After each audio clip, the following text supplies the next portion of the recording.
Welcome everyone. A very good morning.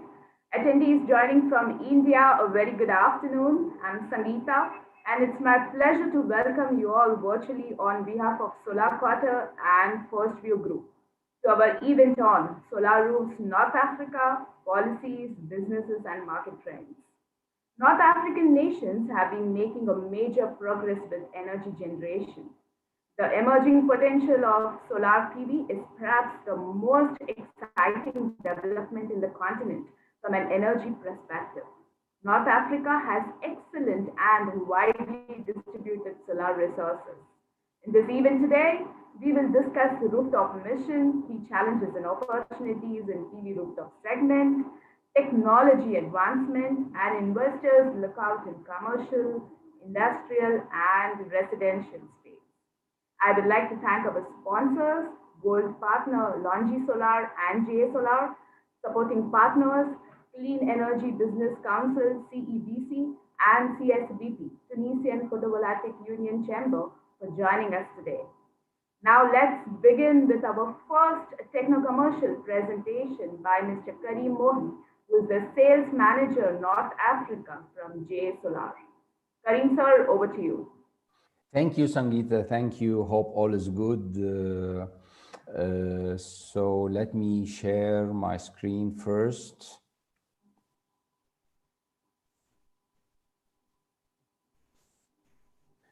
Is it clear, Sangeeta? Can you see it? I can see your screen, sir. Could you please make it full screen? 1 second. Is it full screen now? Is it clear? Perfect, thank you. Okay, hope all is good. Good morning, everyone. Let me share with you a brief presentation about JA Solar. JA Solar, a company which was founded in May 2005. JA Solar, by the end of 2019, achieved 3.13 billion revenue. Our accumulated sales shipment until Q2 of 2020 was 50 gigawatts. And JA Solar have more than 33,000 customers all over the globe and 22,000 employees and 12 factories, 2 of them out of China, in Malaysia and Vietnam, and the rest 10 different factories in 10 different places in China. JA Solar is not only a panel manufacturer, we also produce wafer, cells, and finished goods, which is modules. So we are a vertically integrated solar company. We sell those wafers and cells and raw materials to our competitors. So it's not only PV panels, we also sell wafers and raw materials. The main milestones in JA Solar history: after JA Solar was founded in 2005, immediately after 2 years, JA Solar joined NASDAQ, was listed in the NASDAQ stock market, in the American stock market. And very early back in 2010, we achieved a very high number in efficiency, which was at this time 18.5. 11 years ago, this number was very high. At this period of time, I remember other competitors used to have efficiency like 13 and 14. So having this number in this very early stage was something. Then later, JA Solar started to break its own records in 2014 and 15. In 2015, JA Solar opened the first factory out of China, and it was in Malaysia. In 2017, JA Solar began the mass production of the advanced double glass bifacial mono PERC. In 2019, JA Solar was listed in Shenzhen stock market, the Chinese stock market. And in 2020, we won the top brand PV module from the EUPD in Europe. JA Solar, a leader in technology innovation. We are leading in cell technology. JA Solar, the first company, supplied the PID resist modules. Of course, we have all the certificates. This is few sample of what we have. TUV, ETL, GET, all the ISO 9000 and 14000. This is only a sample, but all the important certificates, we have it all. JA Solar have it all. JE Solar is a leader in product development, and I believe this is our competitive edge. Yani you will find a lot of Chinese manufacturing doing modules, maybe driven by aggressive prices, but JE Solar competitive edge, we sell premium product, we sell high-end product, we sell efficiency, yield, electricity generated from panels which should live more than 25 years. This is our competitive edge. So we are selling value for money. We have premium product. In this slide, I'm showing the Deep Blue series. It's one of our new products. Those products, the Deep Blue products, are high power comes with very high power output, less shading and low resisting loss, better mechanical loading tolerance, and the most important thing, excellent temperature dependent performance. JE Solar have international office all over the globe. Our headquarters in Beijing, our commercial department is in Shanghai, and we have offices in the United States, Mexico, Brazil, and other international cities. As I said, JE Solar have 12 factories, 10 of them in 10 different provinces in China, 2 of them out of China in Vietnam and Malaysia. As I said, we serve 33,000 customers all over the globe, and our market share is divided into 28% in China, which is the biggest market share. And by the way, the Chinese market, as everyone knows, is very aggressive. Is the most aggressive market when it comes to solar. All the Chinese companies, the majority of the Chinese, the panel manufacturers are Chinese. So we are selling 28% in China, 25% Asia Pacific, 19% in Europe, and 8% in Middle East and North Africa, and hopefully we should increase those numbers. Of course, we are in contact with all the international EPCs and developers, all of them our customers, such as Iberdrola in Spain, Enel in Italy, Acciona in Spain, Shapoorji in India, Sterling & Wilson in India, EDF in France, Marubeni in Japan. All the big names are JE customers. For the last 5 consecutive years, JE Solar won the top PV brand from the EUPD. Everyone knows the EUPD. It's a very reputable organization. So when they give the JE the top brand, this is something for 5 consecutive years.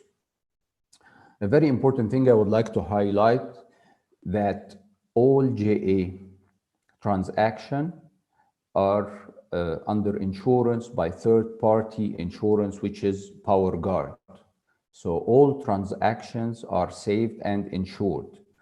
And if a vessel faces a storm, if we lost a couple of containers, if anything bad happened to any transaction, all our transactions are under insurance service by PowerGuard. It will be replaced for free immediately to the customer. JE Solar kept moving forward in the Fortune China 400. JE Solar started in 2015 as number 394. Now we are 373, and we're still moving forward and growing. JE Solar bankability is very strong. JE Solar finance is very healthy. In 2020, top bankable module brands by Bloomberg survey announced that JE Solar was number 1. So JE Solar bankability is very strong. Our global references all over the world, you will find in the United States, in Malaysia, Japan, Vietnam, and of course, since we are speaking about North Africa, we must speak about Bimban Solar Park in Upper Egypt. JE supplied modules for several customers in this important solar park, such as Al Fanar, the Saudi construction famous company, as you can see in those photos. Also, we have in UK, Sweden, Dubai, Mexico, all over the globe. Social responsibility is a very important and vital issue when it comes to JE Solar. Last year, when the COVID-19 crisis, when the pandemic started, one of the very first Chinese companies who donated to the Chinese government was JE Solar. JE Solar donated to the Medical Institute in January 25th, within January 25th last year, we donated with 10 million yuan to the Chinese government. Also, JE Solar builds schools in China and gives scholarships for students. And I guess that's it. Thank you very much, everyone. Thank you for listening. Thank you so much, sir, for the valuable insights. Thank you. We will take up the questions a little later. With this, we will proceed ahead with our next techno-commercial presentation by Mr. Kevin Robinson, who is a technical sales from Longi Solar. Over to you, Mr. Kevin.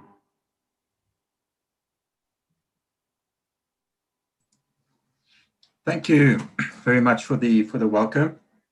As my colleague finished, so I will start. And I think it's important always to talk about the presence in local markets.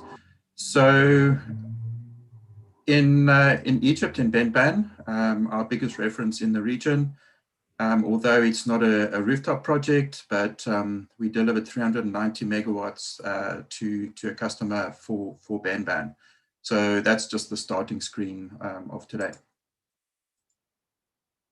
We've got quite a short time today, only 10 minutes, so there's a lot of information to try and transfer. So I'll try and focus more on financial and technical expertise of Longi, and finish up lastly on some of the product technology. So some of the numbers.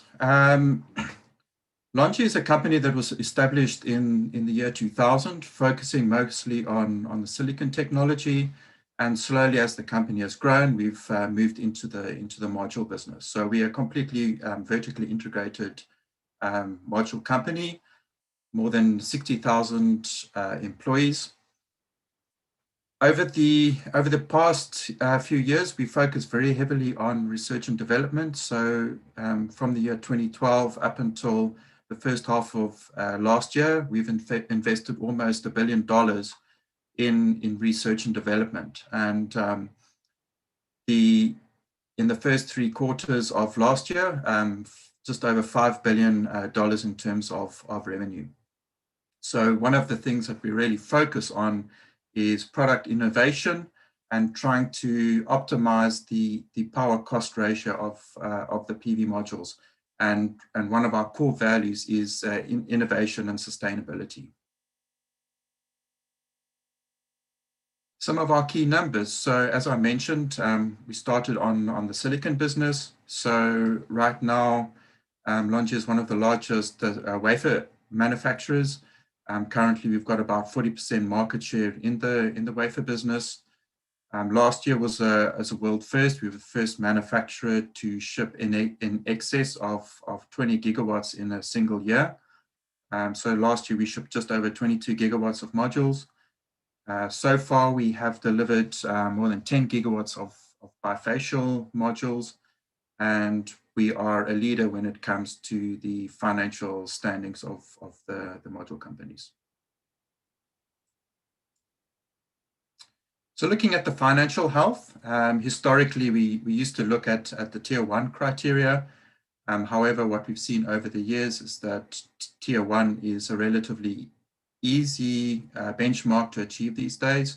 You only need 6 projects of 1.5 gigawatts that are financed by non-recourse finance. So even these days, achieving 6 projects over a 2-year period is relatively easy. And most banks these days will finance any solar project on a non-recourse finance basis. So what has happened is that the industry started to look at some of the other financial evaluation criteria. So looking at the first one is when we look at the Altman Z-score. Longi is a leader in financial liquidity. So it's incredibly strong company when we look at the financials. But what has also happened is PV Tech has developed another criteria which not only looks at the bankability of the company, but looks at a lot of other different aspects. So we look at the size of the company, the financial strength, and some other things as well. And for a number of quarters, Longi has been the only, well, since this ranking has been launched, Longi is the only one that has maintained that AAA rating in the industry. Quality is probably one of the most important aspects for us. So we spend a lot of time working with industry partners, but we also spend a lot of time looking at third-party agencies to actually verify our quality. And the reason why this is important for us is what we've seen is that the IEC standards are not really sufficient to actually measure the quality criteria of a module. So looking, for example, at one study, DuPont every year they do a field study where they'll go and evaluate modules that have been in the field, both in utility scale projects and rooftop projects. And what they have found is that up to 25%, between 25 and 30% of the modules start exhibiting problems within the first, in the first 4 to 10 years. So that's actually quite quick if you consider it. So what we see is the IEC standards are only really screening the early or the infant mortality failures. So with the advanced testing, what we're starting to look at is how do those modules actually perform in a real environment over the lifetime of the modules. So RETC is an independent testing lab. Over the last 2 years, we've been awarded top achiever in those tests. PV Magazine, PV Tech, DNVGL, all of these laboratories, we've won various awards from them.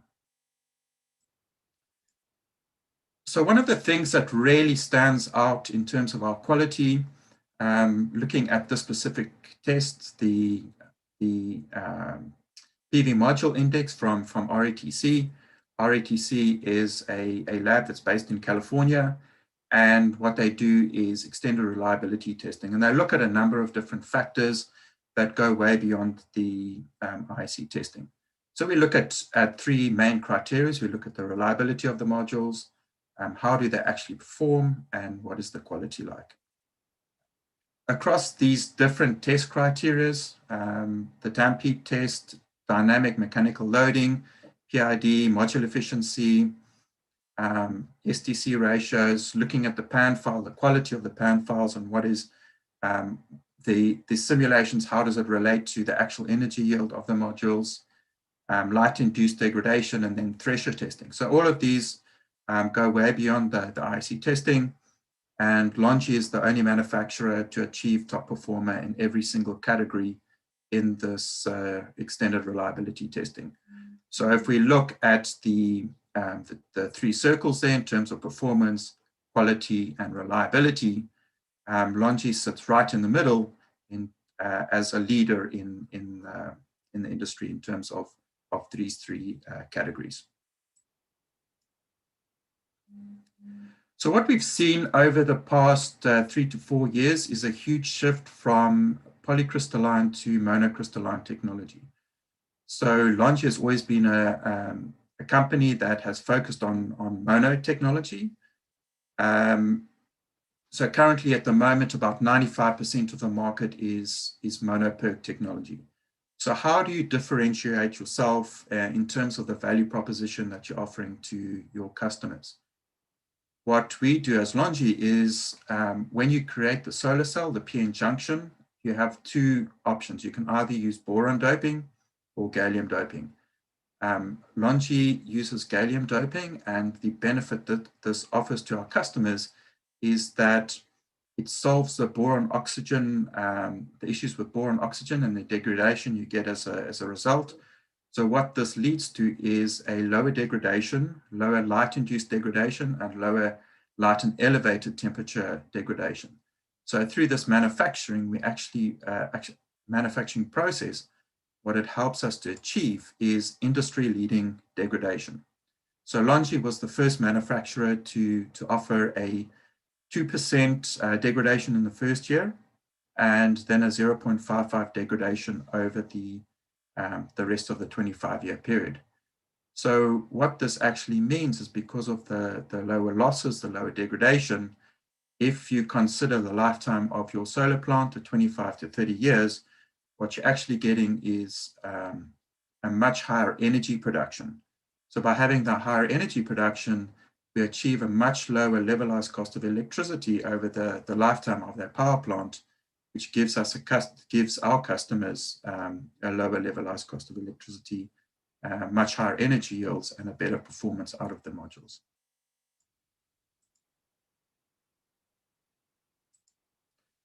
So in terms of our product portfolio and our mainstream production, we have the two main production ranges. So our HIMO 4 range, high efficiency mono-PERC, Series 4, and HIMO 5, the Series 5.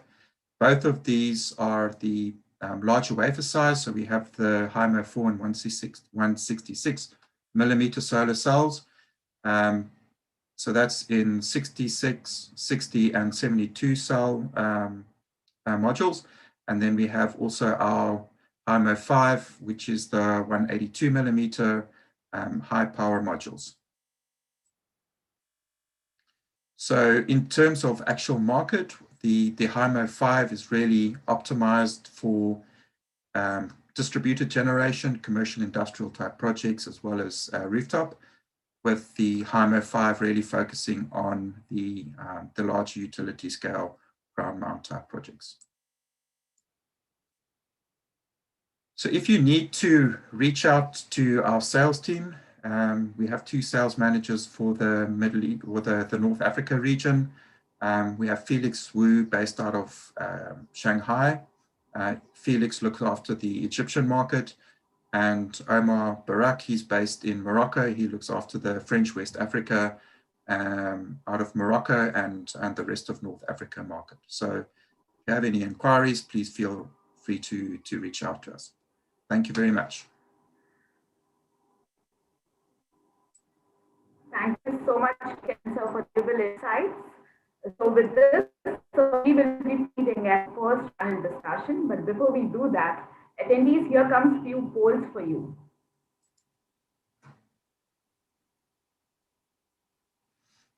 So here comes the first poll, attendees. You can start voting.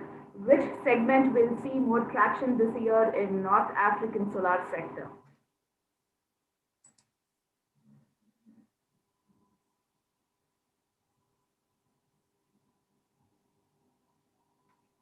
I'm closing the poll now. So the clear-cut winner over here is rooftop sector with 73% of attendees voting for it. Thank you, attendees. So here comes your second poll. Do you foresee storage coupled with solar trend going forward in North African region?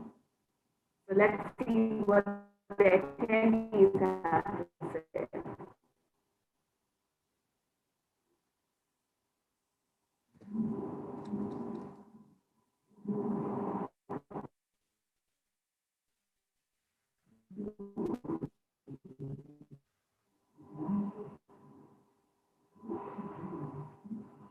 I'm closing the poll now.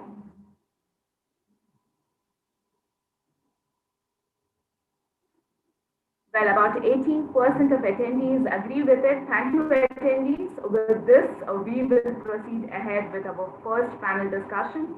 The topic of panel discussion is going to be CEOs and government talk, trends, challenges, and opportunities in new era.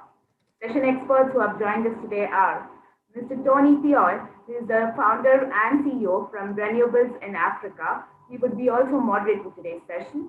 Mr. Ayman Razik, who is the chairman and CEO from SolarSol. Mr. Kamil Sayor, who is a managing partner from Solira. Mr. Kaubin Akoy, who is the founder and CEO from Abibiman Global. Mr. Ali Kansari, who is a senior expert in energy efficiency, renewable energies, and president, CSBP. Mr. Frederick Opoko, who is a senior consultant Africa from eSource Canada INC. Mr. Adel Baba Aisai, who is a director from RNE Partner Limited and also a member of advisors from Africa Solar Industry Association, and Mr. Ryan Wang, who is a director MEA from Longi Solar. Apologies if I haven't spelled the names correctly. I would like to hand over the session to Tony sir to take the discussions forward with other speakers. Requesting all the speakers to kindly unmute themselves. Thank you. Tony sir, the screen is all yours. Okay, excellent. So I believe everybody can hear me, right? Yes. If yes, you can just thumbs up for me, one of you. Or oh, excellent. Thank you, Karim. So let me kick off the conversation. First of all, it's an excellent day for me because I can see the sun's out. So we're talking about rooftop solar. I can only be happy. And then I want to say hello, good morning to all of you. And I also want to say in my own language, we say Nzele. So Nzele to all of you, right? So, and when I say Nzele, you respond Nzele. So hopefully you're saying that as well. So just for some of you who do not know me, they may be asking themselves, so who's the crazy man talking to me? Yeah. So let me take a couple of minutes, very quick, to introduce myself, and then we can dive into the conversation. So my name is Tony Tiyu. I'm the founder and CEO of a company called Renewables in Africa, right? So the name says what it does in the tin. And then we have a two-cap mandate. First of all, we are a digital platform which the mandate to raise awareness about renewables energy across the continent. So for people to become familiar with that. And like we sometimes say when we run our YouTube videos, we want to demystify the sector for you. And the second cap that we have, it's very much an engineering company because at the end of the day, change is not going to happen if we're not making real progress on the ground. So as an engineering company, what do we do? So we offer to our client clean energy solution, and we're talking about here businesses mainly, right? So that's what we are talking about. Things like, for example, rooftop solar solution. This is what we are doing. And one last thing that I'm very proud to talk about, it's an initiative that we launched end of last year, which is the Solar Entrepreneurship Masterclass. It's all about training people who want to step into the sector as a solar developer. Because I'm sure all of you will know, if you want to become a solar developer, people don't know how to do it. There's no clear path. And I'm sort of inspired that from my own journey. So that if there's people that are interested knowing about that, we're running a workshop next week. So they can definitely get in touch with me. And I'm sure Sanjita can share my details. But that's enough about me.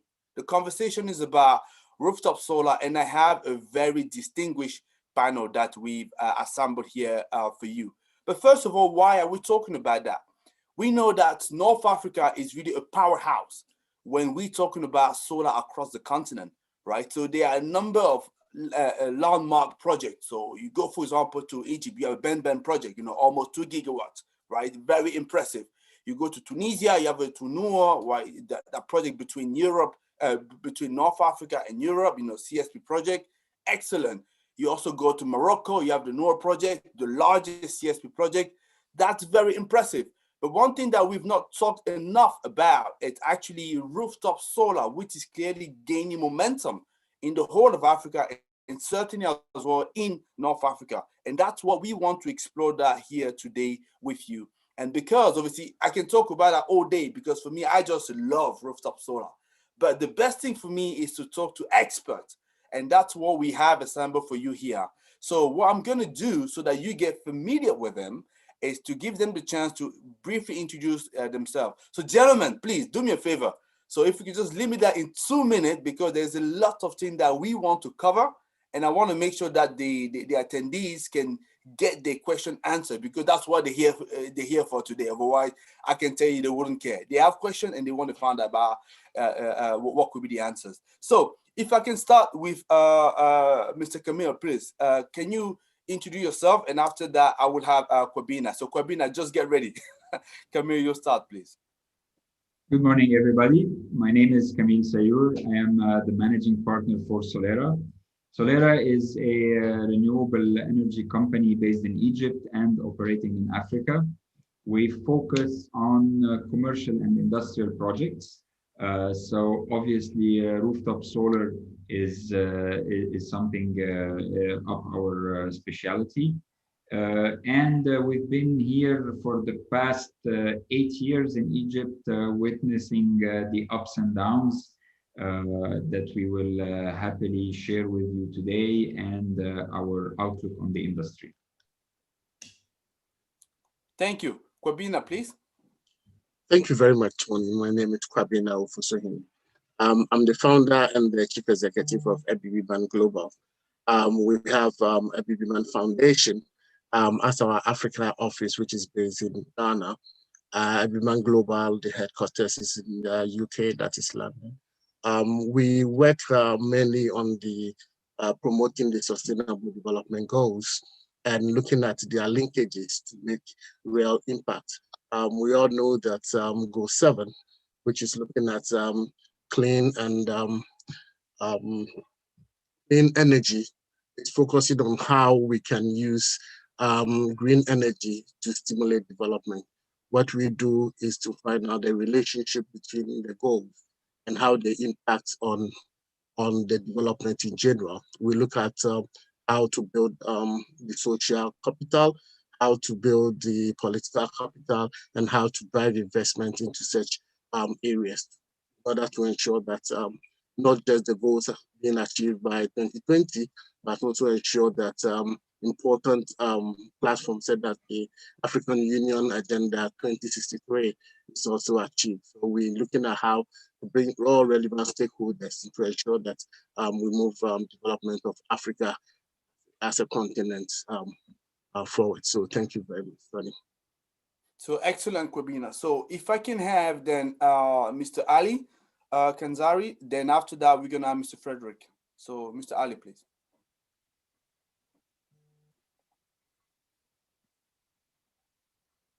Thank you, Tony. Hello, everybody. My name is Ali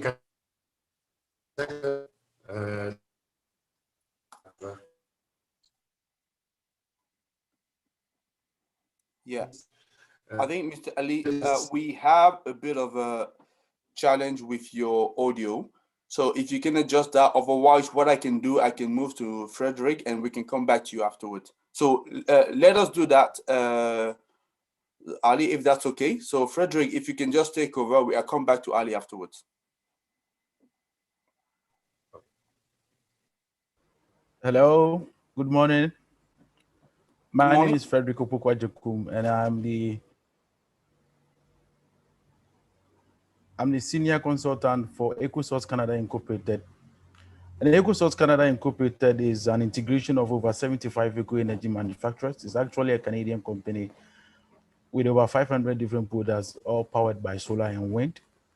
EcoSource has solar air conditioning, solar street lights, countless out of them. And EcoSource has been implementing several projects within Europe, within Canada, US, and Africa. And the company is actually interested in solar rooftop, mini grid solar projects, and also large projects too as well. And Mr. Claude Parent, very much interested in renewable energy, who also has a recycling plant currently operating at Quebec in Canada.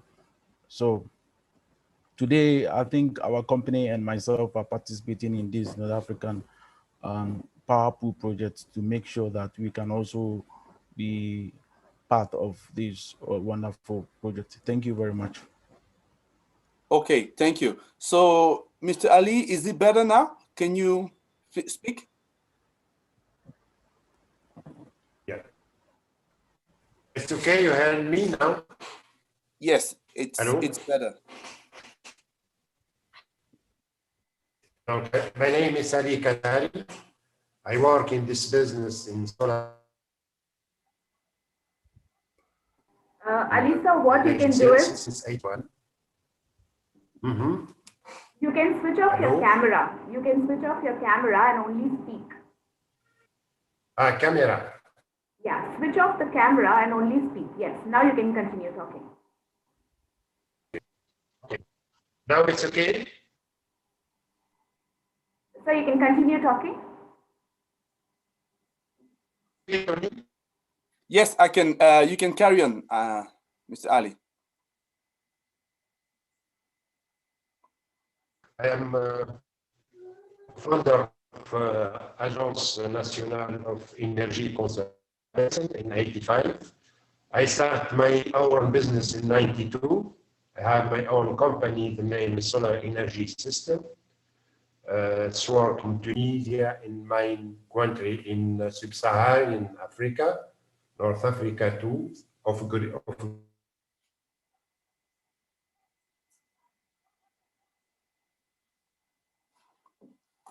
Oh, so, I think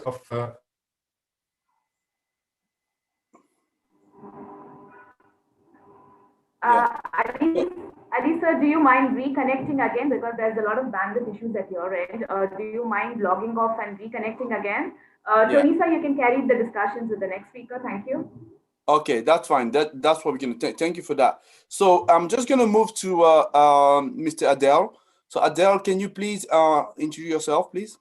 Thanks, Tony. Good morning or good afternoon, everyone. My name is Adel. I'm a board member of Renewable Energy Partner, RNE, which is a British renewable energy company focusing on Africa and Middle East.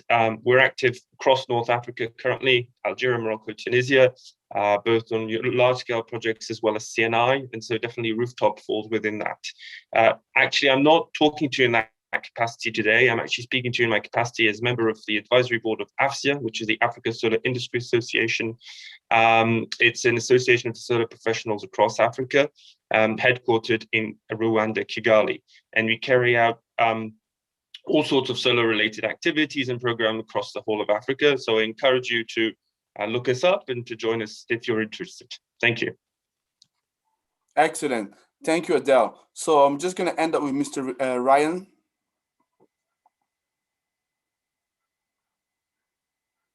Mr. Ryan Wang. Yes.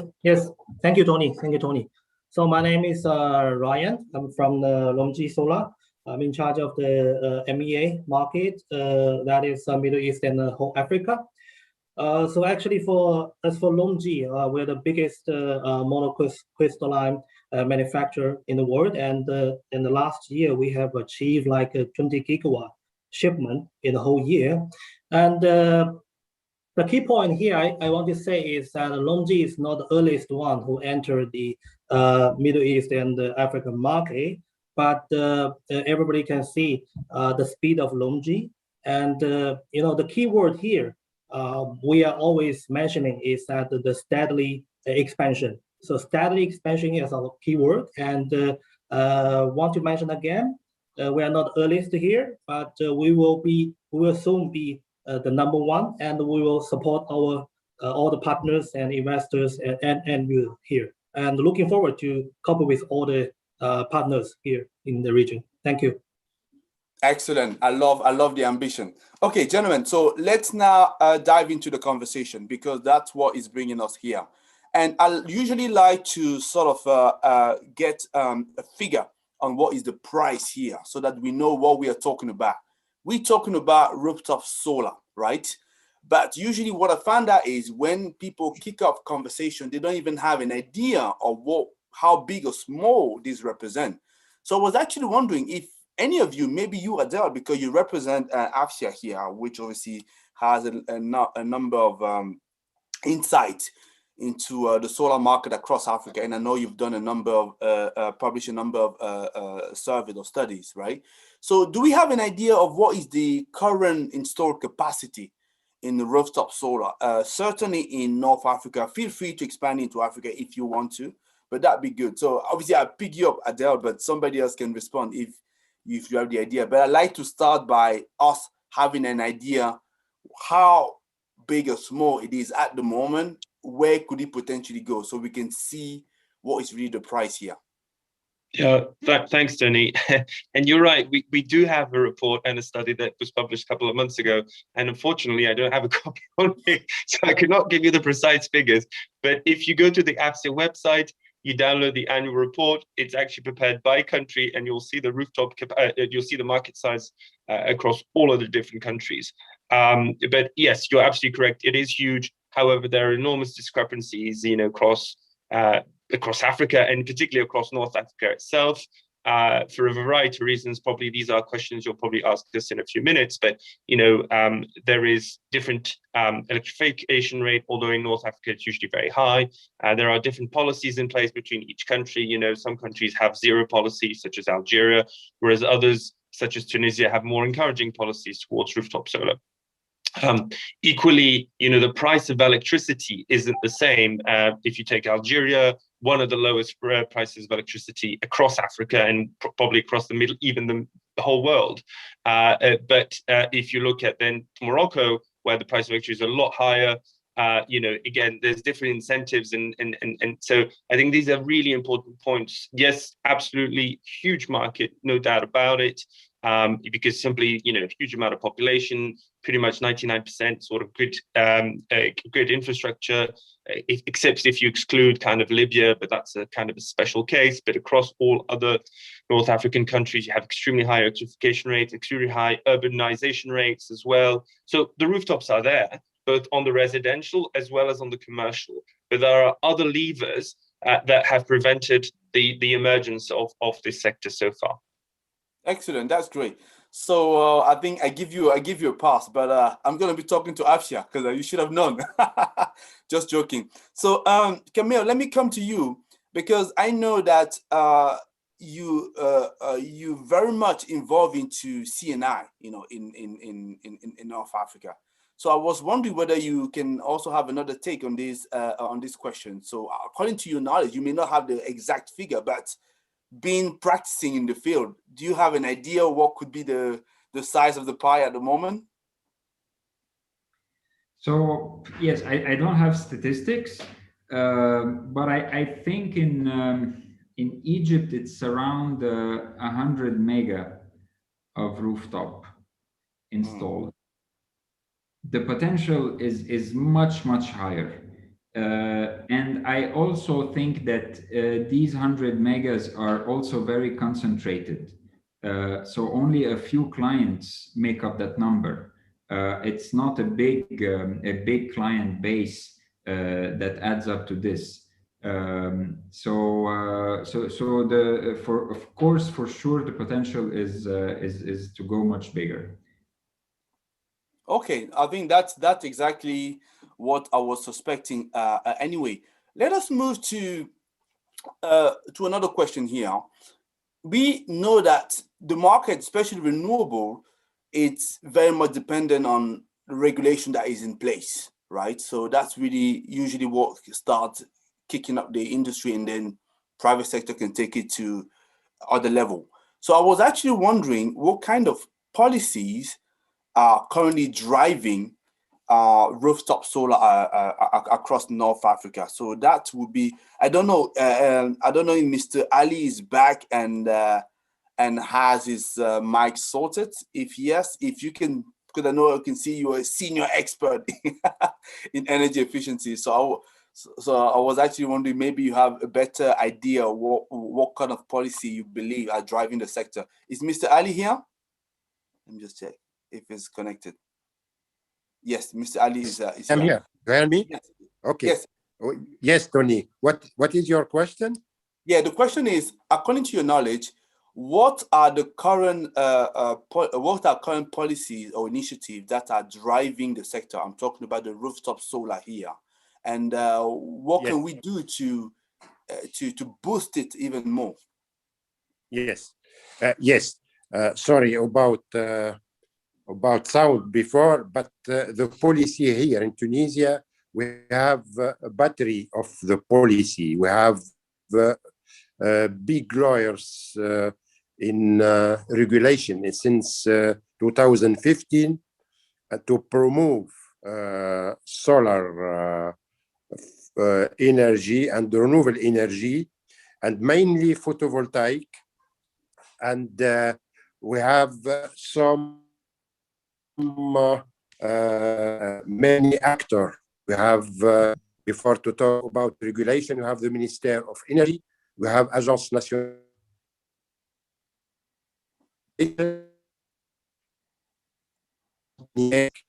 and we have 500 companies in photovoltaic and solar today. And for to reach 30 plants in 2000, it's about our aims is to Okay, so energy and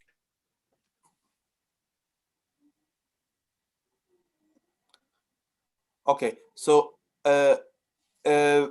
Mr. Ali, I think again, unfortunately, we're having some sound issue here. So if that's okay, so I'm just gonna move on with another speaker. So the time for you to fix it again.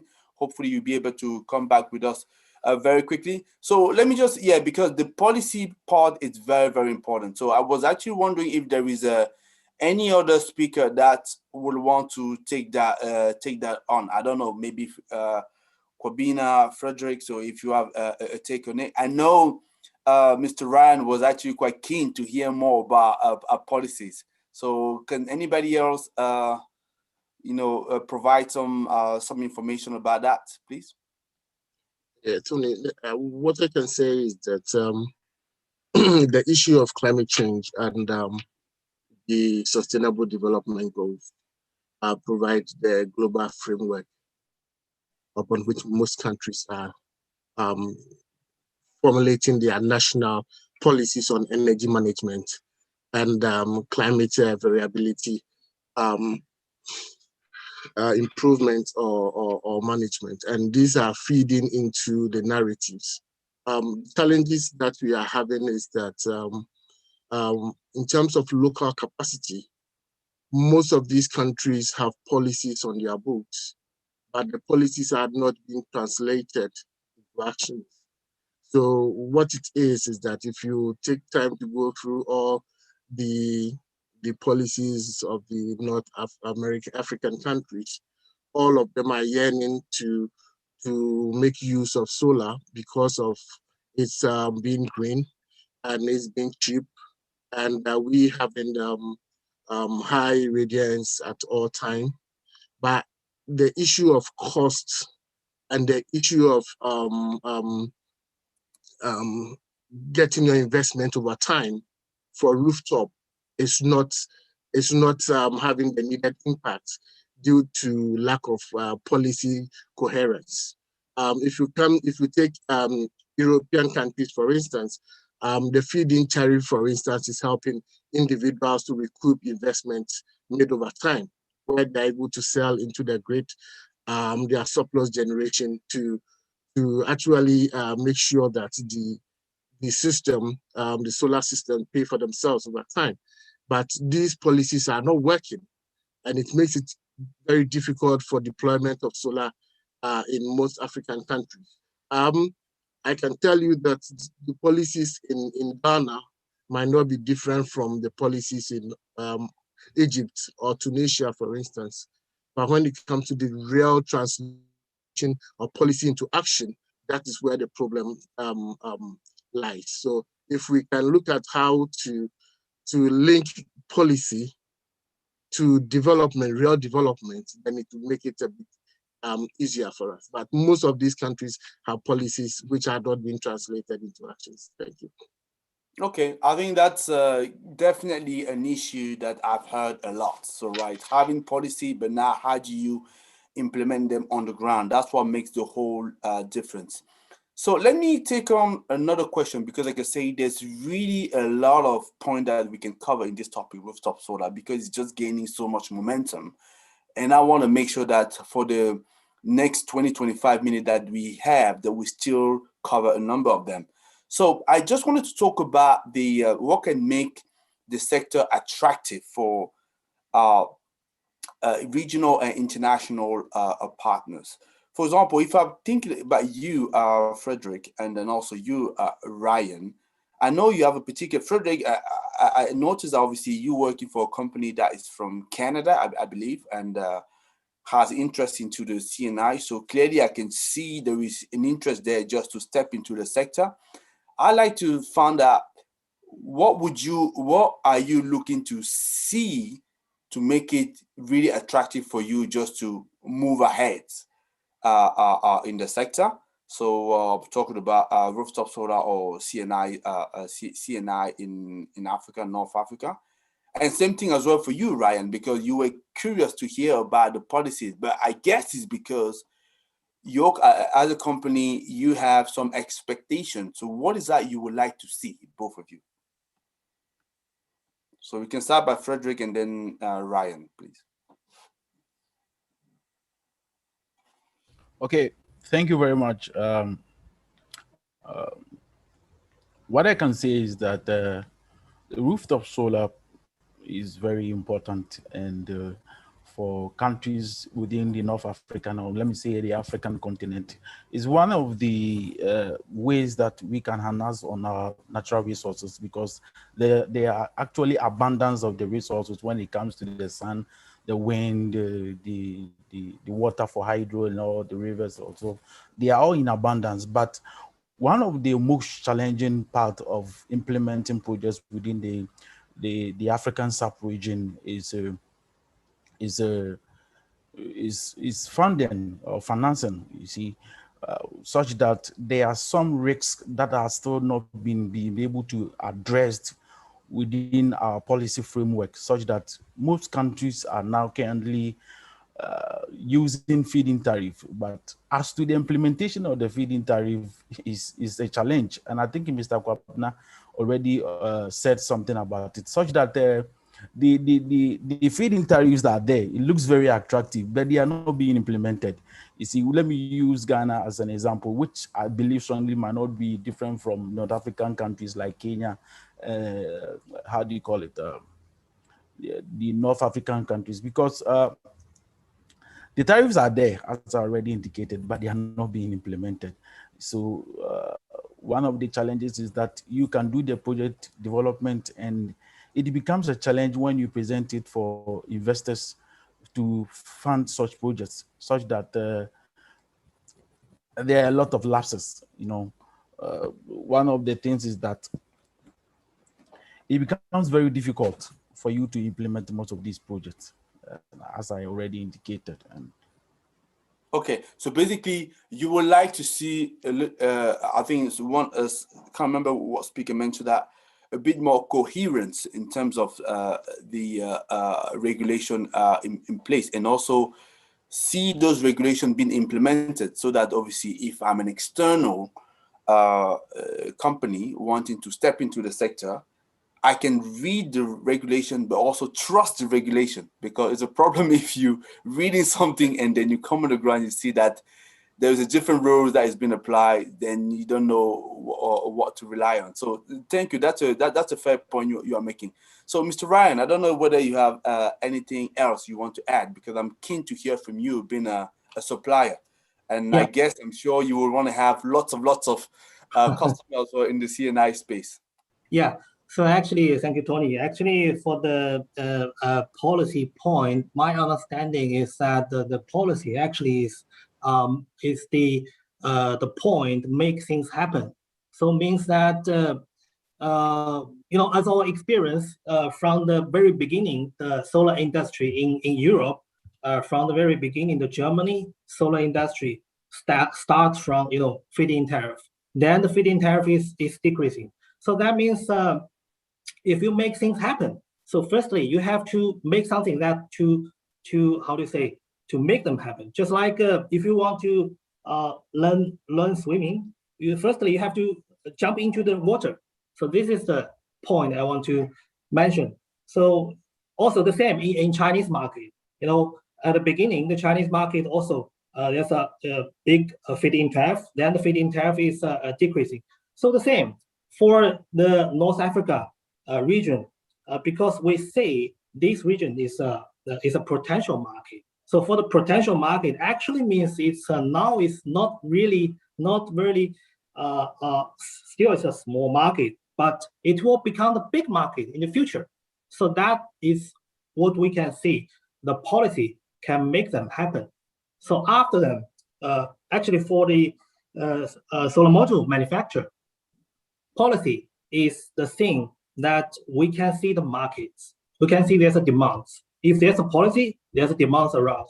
So then we can make something, to against that, to support that, to support our partners. So that's my understanding of the policy. That's why I see I'm more focusing on this potential market if we can get some specific information of the policy. Yes, thank you. Okay, excellent. So clearly there is a big focus on having much more transparency and clarification on the policy and also implementation of that policy. So definitely we get that point as well. Now, if I'm just going to play a little bit of a devil advocate, I would say that in some countries, right, so there's at least some regulation in place that allow some project to happen, otherwise there will be nothing at the moment. But as Mr. Camille mentioned early on, in Egypt, we have about 100 megawatts. So that means something is happening, right? So clearly. And in other markets as well, so we know that, if you want to be developing a project which is less than 1 megawatt, so the regulation in place is could be quite favorable depending on what country you're going into. However, what I want to discuss now is if policy is one aspect that is fundamental to make things happen from a market perspective.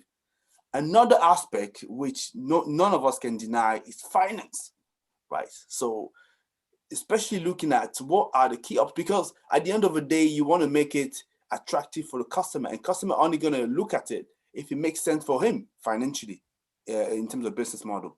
So I'll come back to you again, Camille, and then also Adele, please you can have a take on it, Actually, I'm sure you've done again lots of studies, and hopefully you will know the answer this time. I was wondering, what are the key obstacles in seeking finance for a rooftop solar? So what can you tell us about that? Camille first, and then Adele. Okay, so let me address this. I think as I see it evolving. So first of all, we've seen all the early adopters that have come in and that have self-implemented the solutions, or otherwise where the client just buys the solar station.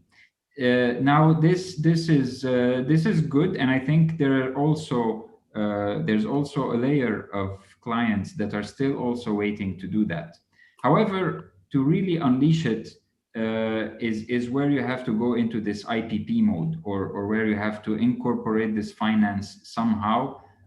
Either you're going to finance, the client is going to finance himself with a loan, or the supplier is going to play this IPP role.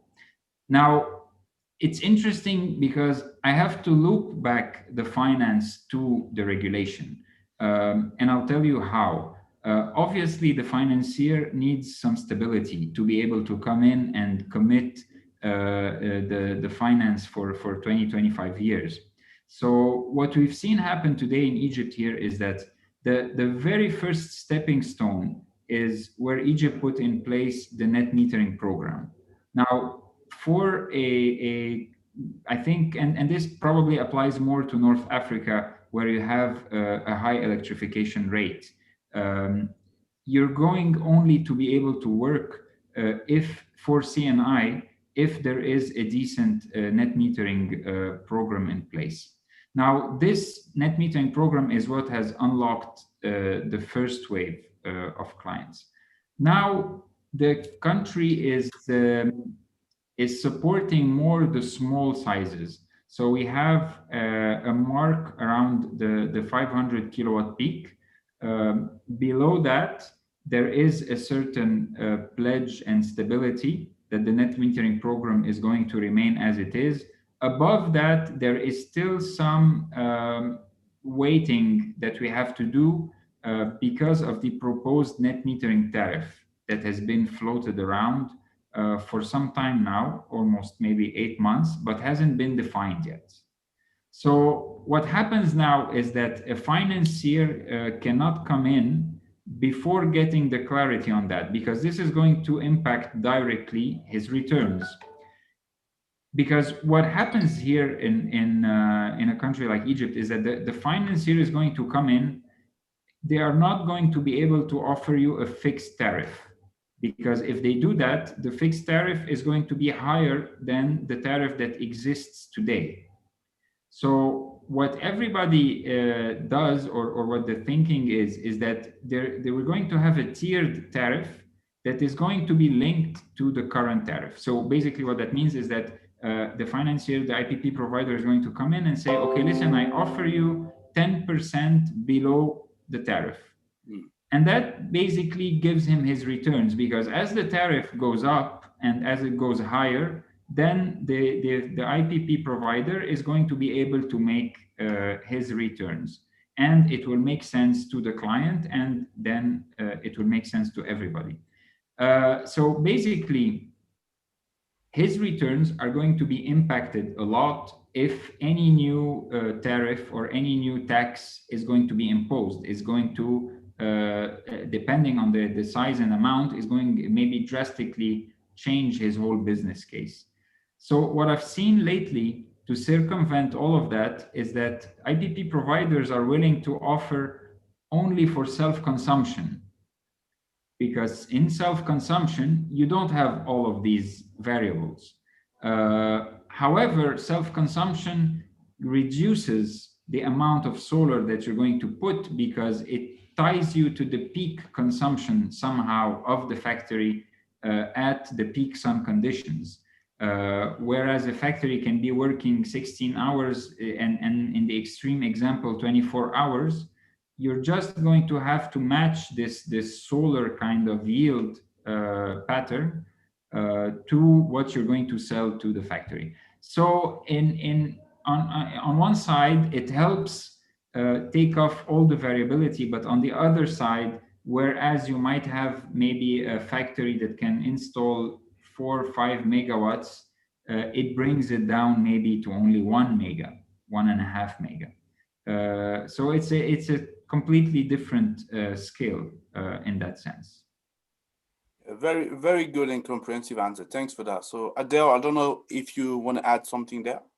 Yeah, no, absolutely. And thanks very much to everyone for contributing. And I think that those are all questions that interlink, Tony. So maybe if I can just take one moment to take a step back, so that maybe the viewers and also some of the other panelists kind of are aware of what's going on in North Africa. I think first of all, you've got to look at what is the driver of the solar market generally across North Africa.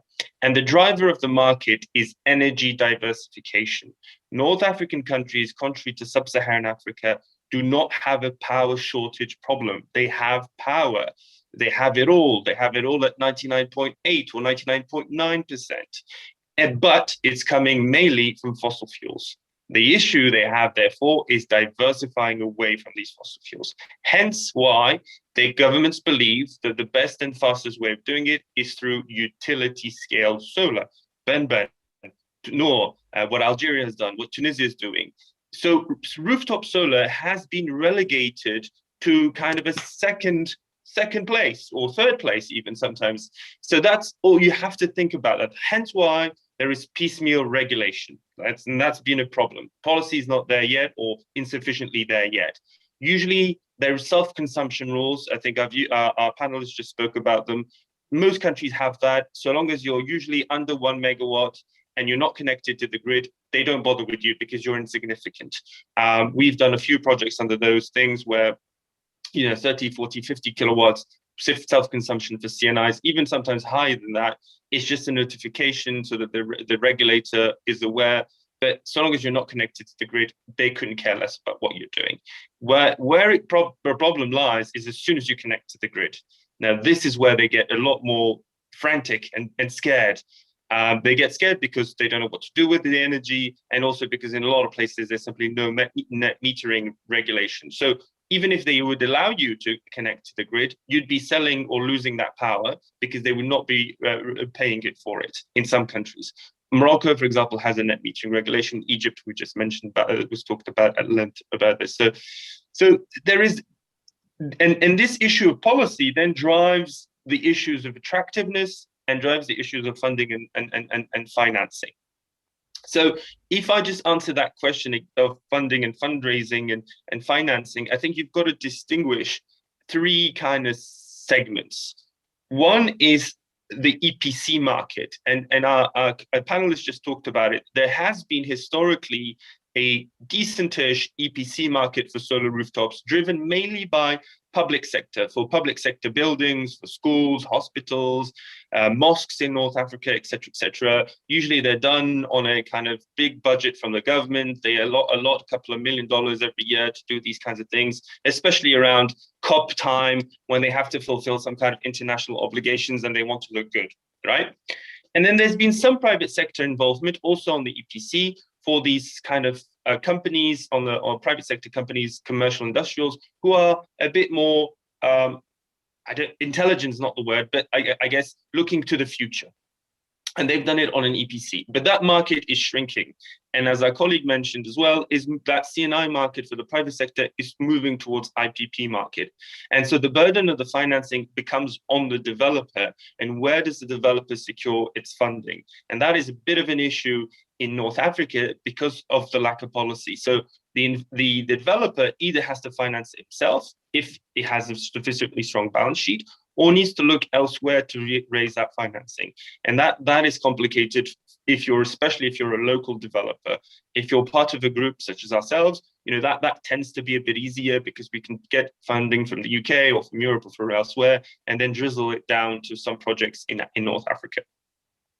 And then finally, if you then look at the financing options for the residential sector, and then that gets even more complicated because, again, a lack of piecemeal, a lack of policy, a lack of regulation on the residential sector means that there's enormous discrepancies between North African countries. So Tunisia, and I'm sure Mr. Ali, if you could would speak at length about what Tunisia has done on the residential rooftop market. It's actually quite a buoyant market in Tunisia.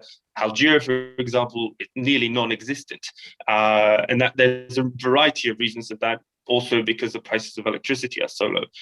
And so the issue then becomes the issue of what Ryan was mentioning earlier of subsidies. Do we need to put in place subsidies specifically for the residential sector so that you and I and anyone else who has a home or has a flat or whatever and wants to put a couple of panels on his rooftop is able to do something, whether that's through net metering or whether that's through subsidizing part of the acquisition of the equipment or part of the installation.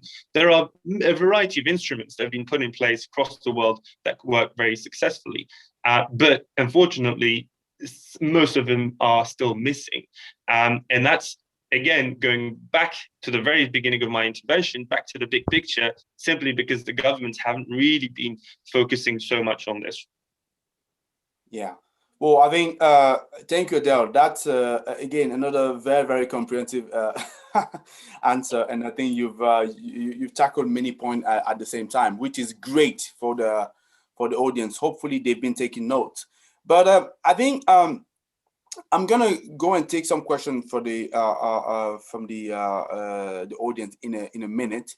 But before that, I just wanted us to answer this question or do the best we can to answer this question regarding the tariff, because a lot of people here are also curious just to find out what kind of tariffs are we talking about. I know we mentioned that it varies from country to country, no problem, but can we have a range so that at least we know what we're talking about to see whether it's sustainable? Because there could be some potential customers for some of us here, right? So who are thinking, yes, I might want to venture down this road, but can I have an idea what are we talking about here?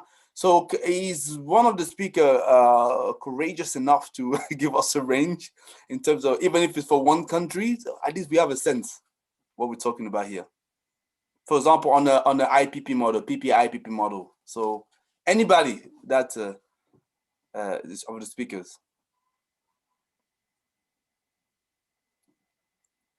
It's a loaded question, Tony, because if there's any public sector or even private sector client who hears us today, will then want that tariff or lower than that. So I think we're all very worried to answer that question. Actually, just to go back to my AFSIA hat for a moment, actually, we are in the process of preparing. So I've shared a link to the annual report. So in order to apologize for my lack of actual knowledge of the data, I've shared a link which hopefully everyone has received. They can follow the link and it tells you how to download the report. But within AFSIA, there is a working group specifically focused on exactly this question, which is kind of determining on a benchmark kind of project what the tariff should be for solar across different industries in different jurisdictions. So it's a very big piece of work which we are doing, and we're hoping that we're able to publish this within the next few months.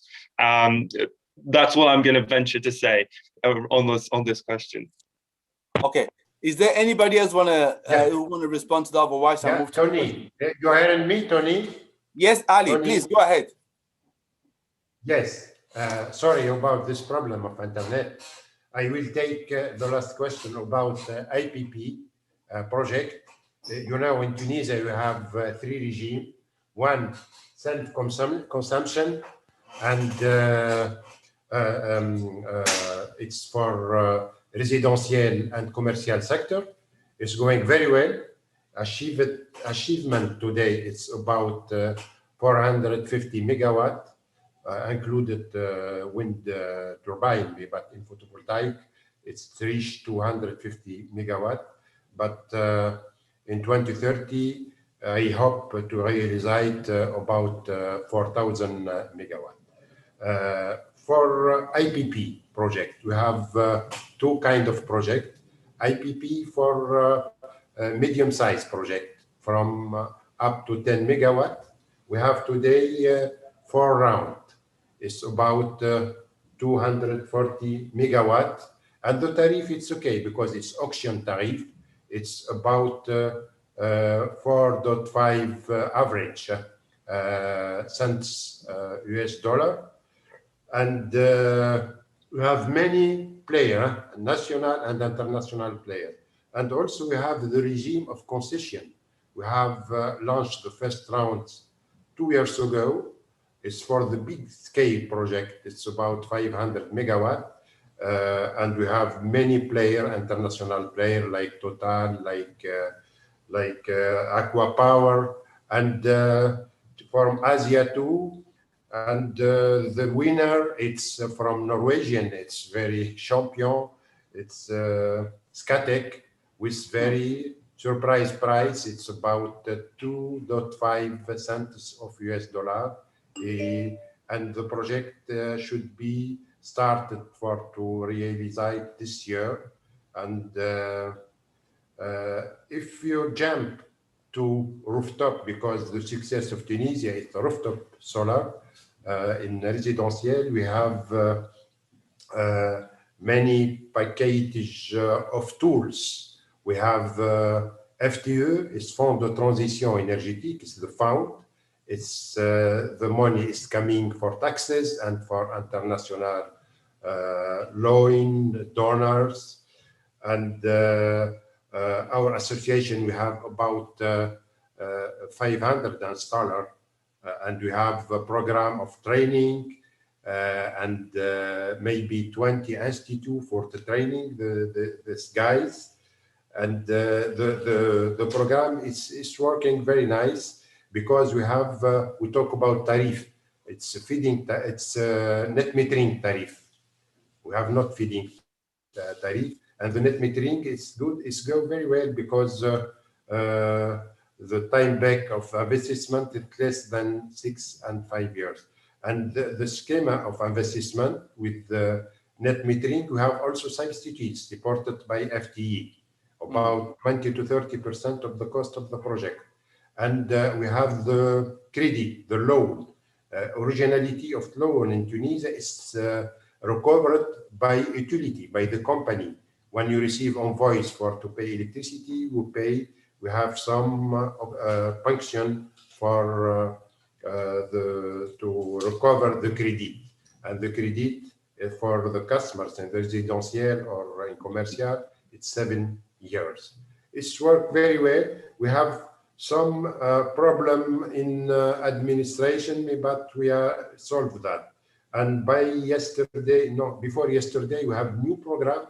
It's the name is TIP, is Transition Énergétique for the public building. It's and included 35 for demonstration project, megawatt for all administration in Tunisia, hospital and schools, university, building of ministry to have solar. Is supported by the government. We have subsidies and we have loan. It's coming for KfW from Germany. And just demonstration project for 35 megawatt. The goal is to achieve all public administration, all municipality by solar. What else? You talked before, it's our challenge. The challenge for us is okay. I hope Tunisia in 2030, they achieve it 5 gigawatt in renewable and maybe in photovoltaic. But we need to go in our program, solar, the PST, program solar of Tunisia, to go in 30% and 50% more. The problem is the capacity of the grid to accept that. And you know, we produce solar in the daytime. We have a lot of wind for the night. But the challenge is to, we talk about North Africa, it's to for interconnection. Today we have interconnection between Algeria, we have the capacity 400 megawatt. And we start connection with Italy with 600 megawatt. And Tony, we talked before about Tunur project. I am like senior advisor. It's company, and the program is very interesting because we need for North Africa to participate of decarbonization in Europe, and we are very close. And now we have the chance in Tunisia to start the project 600 megawatt between Sicilia and between Tunisia to import in the peak time electricity when spot market price is very low, and to export renewable. And I hope to upgrade of connection between our neighbor Libya. I hope to start construction, and Algeria is in a good way. Also Morocco, Egypt too. Why not? And for other question, we work for to optimize energy production. And today we have infrastructure between Algeria to Europe for the gasoduct, for to export the gas. And you know, Tunisia import mainly oil, gas from Algeria for our electric plant. And you can use, we work with DLR, it's big laboratory and big institute of Germany, and also with GZ for power to X, for to generate hydrogen. And hydrogen, we use infrastructure of gasoduct to inject that into gasoduct and to export that to hydrogen. It's our challenge in next future. Also, we work Ali, for if that's okay, because I think we just about to wrap up, and if you don't mind, and then I just wanted to at least give 30 seconds to all of you to wrap up the conversation. But I did promise that I was going to take a question from the audience. So I've looked at the question and I've seen them. So let me respond to at least one of them, which I believe the answer has already been provided. And the question was, what is the Egyptian CNI market capacity for 2021, considering the revised net metering policy in 2020 and the COVID impact? I believe Camille mentioned that we were talking about more or less something around 100 megawatt that we have right now, but the potential is obviously quite big. Yes, clearly COVID will have an impact, but it's a short-term impact. At the end of the day, we still going to have to resume our lives as we're doing, or actually learn as well how to live with the current situation. So that will be the answer for that. And another question was, rather than waiting for the European guidance, why does Africa not take global leadership in climate policy and target? So if I can potentially respond to that, I would say it's an excellent question, but it's also a little bit difficult question to answer, because if you're talking about taking the leadership, it means that you are actually the leaders of those organizations. So if you're not actually managing those organizations, you can have good initiatives that you're putting forward, but at the end of the day, if you can't sign off on those initiatives, they won't be applied, and hence your leadership will not be felt the way you will want to do. Obviously, I'm not here to say that the change cannot happen from grassroots. Surely it can. I'm just saying that it's a little bit more difficult than what we could see here. And if I can just say, the fact that we have, for example, WTO, we have Dr. Ngozi, who is not obviously the head of the WTO. So this is a way Africa can progressively, not drastically, because change will not happen just overnight like that, can potentially start impacting some of those institutions. So I just wanted to provide this kind of an answer, but I'm sure they can have a much more longer debate on that. But I didn't want to give the difficult task to our speakers to tackle that. But I have a couple of minutes to conclude. Gentlemen, you've been so good so far. So if you can please give me, do me as well the favor of just taking really 30 seconds just to have a wrap-up comment. And after that, I need to hand over back to Sanjita because we have another excellent panel afterward. So if I go with you, Camille, first, and then I have Kwabena, we're just going to follow the same order than at the beginning. So Camille, if you can just have 30-second conclusion, and then Kwabena. Thank you, Tony, and thank you, fellow panelists. I think these kinds of conversations are very important because out of that, we are able to discuss the issues that we have, share the good points, and hopefully this helps us moving forward. This helps us identifying where the opportunities are and what needs to be resolved for us to achieve this collective goal that we all have, which is more solar and more renewables. So thank you, and thank you, everybody. Thank you. Kwabena? Yeah, thank you, Tony. I think we talked about policy, and one way of getting policy to work is to build social capital that will ensure that we put some form of political pressure on political leadership to make sure that these policies are translated into action. And for this to happen, there is a need for effective cooperation, collaboration, and partnership between all the relevant stakeholders to make sure we put in the necessary pressure to get things done. We have everything it takes. The only thing we need is to ensure we just push a little and not enough. And that's what I would say for now. Thank you. Excellent. So then if can I, Mr. Ali, and then Frederick.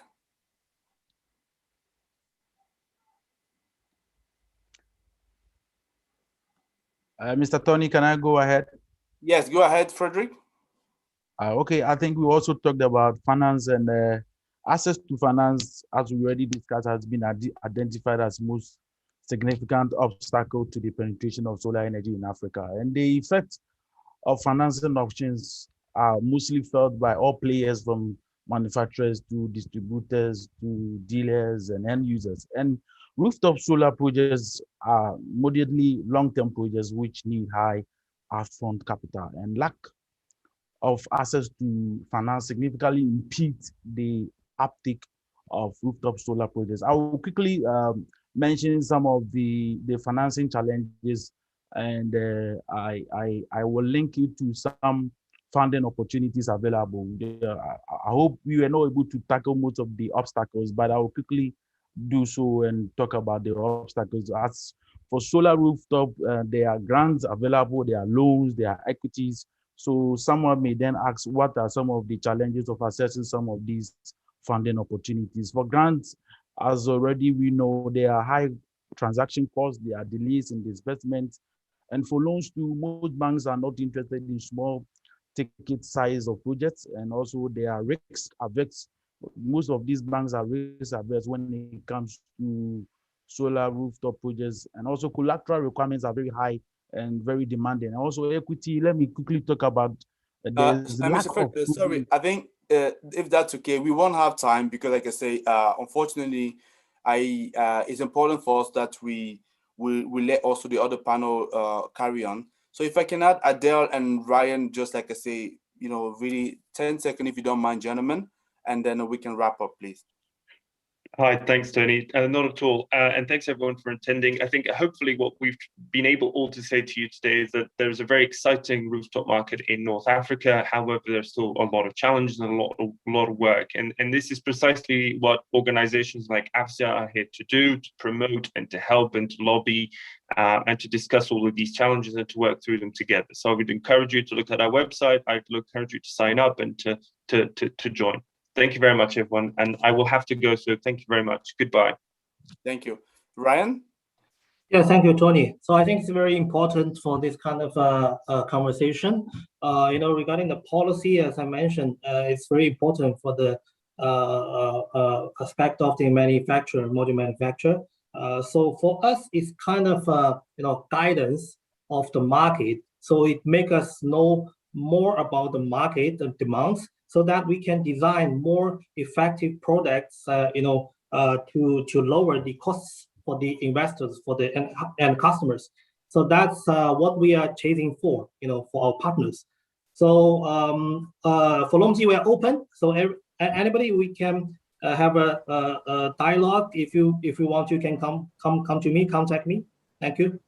Thank you, Tony. Excellent. So thank you very much for all your contribution. It was a fantastic discussion. And I'm hoping that our audience have enjoyed as I did.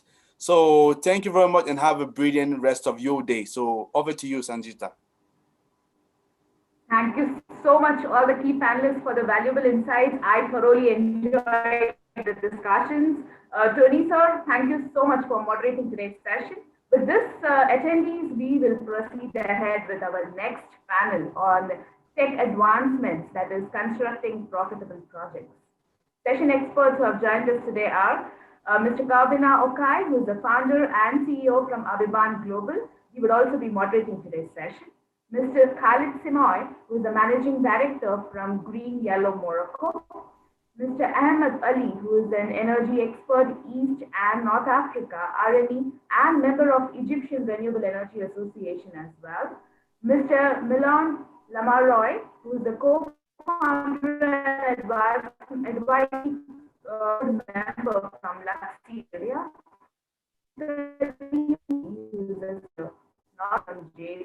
I would like to hand over to Karbina to take this forward. Requesting all the panelists to kindly unmute themselves. Thank you. Thank you very much, Sanjita, and welcome, fellow panelists. We've had a very interesting first section, and I believe that this is going to continue in the same trajectory. I welcome all the panelists, and I also welcome all our attendees to this section. I will start by giving Mr. Khalid the opportunity to do his presentation. Then we'll take Ahmed after that. Thank you very much. Yes, hi everybody. Khalid Simawi, I'm the managing director of Green Yellow Morocco. We're active in solar energy and energy efficiency. We work mainly in,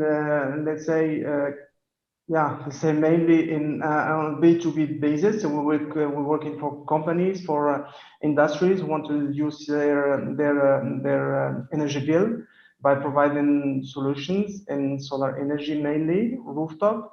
We don't really work for government. We don't really work for particulars. And maybe I will have to give more details later. Thank you. Thank you. Ahmed. Hello, everybody. Thank you all. My name is Ahmed Abdel Fattah. I'm an energy expert in FAO, and I'm one of the son of Bimban solar project in Egypt. Thank you. Thank you. I'll go to Milal, then to Karim. Hello, good morning, good afternoon for some of you. My name is Milud Al-Amraoui. I'm the founder of an LED manufacturing unit, but I'm here as a business development consultant for a few companies through a company that's called Samasen.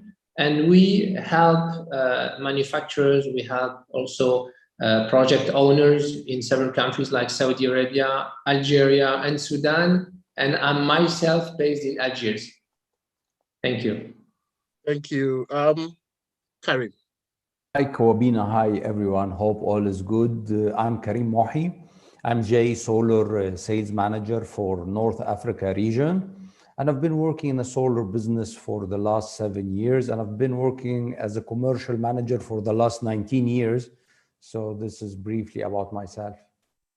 Thank you very much. And I'm Kwabina Okanyo Fosogene. I'm the founder and chief executive of Bank Global with our office in Africa, the Man Foundation, which is based in Ghana. We work purely to ensure that the sustainable development goals are achieved by 2030, and also ensure that that would be a very good platform to build the AU Agenda 2063 on it. SDG goal 17 is very, very significant, and it's upon that I am happy to be the moderator for today. We've heard a lot from earlier discussions, from policy to funding, to environment and all that. But I think we'll go to talk about the issue on engineering.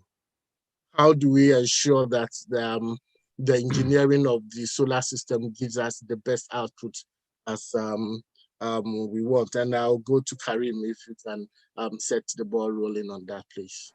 Okay, thank you, Kwabina, for the question. And how should I start? Okay, first of all, there is some challenges, mainly here, and I will speak first about Egypt. In Egypt, to install above any rooftop more than 10 kilos, you need special permits and special approvals from the electricity distribution company, which is a little bit complicated, and it takes time, and it's not motivating people to install higher capacity more than 10 kilos. This is the thing. Another challenge, and this was like a government or rural or government regulations, which slowing down this business a little bit. In terms of engineering and designing, usually problems will be like limited space, which might cause some shading problem, limited space, which might push the designer to use big modules like the JA540, for example, which will need a certain inverter, because when you use the big module, sometimes the inverter the voltage coming from the inverter will be higher. So it might cause some technical issues, the limitation of the space. Also, when you start the installation, if you're lucky, the roof of this building is facing the south, or maybe some obstacles not allowing you to put the strings facing the south. All those challenges need a clever designer to overcome. And the final challenge is that after the EPC or the installer finish his project, hopefully the project is generating the same exact amount that was written in the contract before they start the project. Otherwise, the customer will not pay him the last installment. So this is brief challenges about installing rooftop, and that's it. Thank you. Thank you very much. I will go to Ahmed, and you can also add to how do we ensure that we are able to ensure quality of supply and ensure consistency in delivery from the unit, if you can, please. Thank you, Kwabina. Completing to my colleague Karim, thank you very much. Actually, solar PV equipment is designed for reliable and operation over full lifetime of production.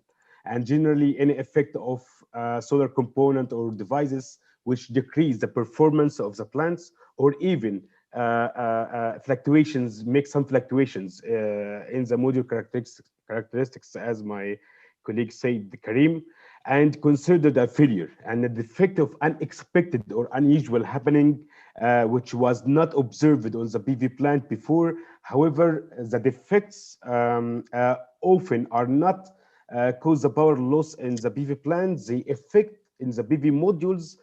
For example, in terms of specifications, there are diagnostic tools and the standard methods to identify the defects and failure of PV devices. Some guidelines, if we can make it, since as I told you, I installed until now in Aswan more than 300 megawatts. And we found the effect would be a reduction of performance and availability into the future of the year's operation. And if we lucky, many times could be discovered during 1 year annual preventive maintenance, and hopefully still fail under warranty provision if you found the supplier, for example. Since we have more than 30% of PV modules show serious and particular serious defects, and greater than 45% of defect caused by bad installation, poor design, poor material selections, and we have almost 20% production manufacture defects. That's why we need to focus more in quality and make a better lesson learned from our previous projects. Thank you, Kopina. Thank you very much, Ahmed. Bilal, I will go to you to find out how do we ensure strategy bring these issues raised so that we can develop our discussion, because we've talked about the engineering, we've talked about how to ensure consistency in supply. So if we can add a bit of energy strategy to ensure we're able to meet this, then we can make the discussion more interesting and very interactive. Thank you. I'm sorry again. Which kind? What do you mean exactly? I didn't get you. Is there any way that strategy can play a role in this? I'm not sure I got your question. I'm sorry for that. I'm asking if there is any way energy strategy from either policy or from corporate or from installers have any role to play. We've mentioned, we've talked about the engineering, we've talked about how to ensure consistency in the supply. Is there any way that strategy play a role in that? Yeah, of course. I'm going to talk mainly about Algeria, okay? Which is a very special market regarding that, because as Adel said in the previous panel, there is absolutely, let's say, no regulation in terms of grid connection. There is no regulation in terms of equipments to be used to connect to the grid. There is no quality standard for rooftops. So we've seen a few, and there is no incentive, okay? But even having that, we still have some projects going on in some schools, like a few thousand schools, where we see some solar rooftops, and the government has taken the direction towards solar water heaters, okay, for some reasons. So yes, definitely when we talk again about Algeria, there is a very, very important role that has to be played by both the regulator and the energy distribution company, which is the owner of the network, by imposing the kind of standards and the quality standards of the different equipments to be used, panels, inverters, cables, etc. But also the way it has to be connected to the grid, which is of course their role. Okay, thank you. Khalid, is that something that you can add to it that we can take the discussion moving? Thank you. Well, yeah, just to say that the situation is not that quite different between Morocco. I heard what you said, Karim, about Egypt, and what said Milud about Algeria. But in Morocco, the situation is you have to separate big projects between big projects and rooftops projects. Morocco has chosen, has elected made this choice to go to big projects because of its history, because Morocco has no petrol, has no gas. But I mean, regarding when you talk about rooftop solar project, this is something different. And all the projects made today, I mean, when we're talking about solar rooftops, are made under this law, what you call in Morocco, autoconsommation, which is self-consumption, and with a lot of constraints. Constraints because you don't have access to the grid, constraints because you don't have no subsidy, no net metering. Yeah, somebody says this in the first panel that there is a net metering regulation in Morocco. No, this is not true. There is no net metering regulation. So you have to deal with all that to, let's say, to elaborate, to make an offer, to make this offer attractive for industry. So I mean, the regulation is key here, and I mean, sometimes you don't have the regulation, and sometimes you have this regulation with a lot of constraints, and you have to deal with all that. So maybe we can develop later. Thank you very much. I can see that we've touched on almost all the components, from engineering to consistency to strategy to regulation. And I think the discussion is going to be very, very fruitful. How do we ensure that all these come together to help us in managing the costs, or is there a way that we can work around the procurement kind of to ensure that if we're able to bring, let's say, the cost of the installation down, it will help in its deployment? Or is there any other way that we can have solutions to these key problems that we've highlighted? Thank you. Anybody can start, please. Yeah, very good question, Kopin. Actually, this question is very good, and we have multi answers in this one. Actually, in recent years, PV system has developed rapidly, and researchers have focused on reduce the cost of this system and increase the efficiency. And the PV modules are the core of every PV system, as all of us know, and presenting the power generation and the operation will be affecting overall plant performance. Also, that is adaptation of low-cost labor force and mass production methods in PV panel system costs have been significantly reduced, which you consider. Hello? Go on, please. Yeah, we are listening. Yeah, we are listening. Which you consider 45% from total system budget. That is already depend different between country to country. But now we speak about 45% for the PV modules failure is affected is a degradation of the module power, which is not relevant by normal operation or creates safety issues. Thank you, Abid. I would like to add. I would like to add to all. First of all, I agree with my colleague Ahmed. Also, I would like to add to what he said, but my comments will come from the side of the panel manufacturer side. As one of the biggest Chinese PV manufacturers, we managed to produce the big modules, the high power modules, such as the 540 and the 600. Using those modules, high power modules, reduce in a very big way the cost of energy for the rooftop solar applications. Also, those big modules minimize the BOS cost, the balance of the system, because while using such big modules, you will save mounting structure, you will save cables, you will save accessories. It takes less time during the installation. Those big modules can be used in limited spaces.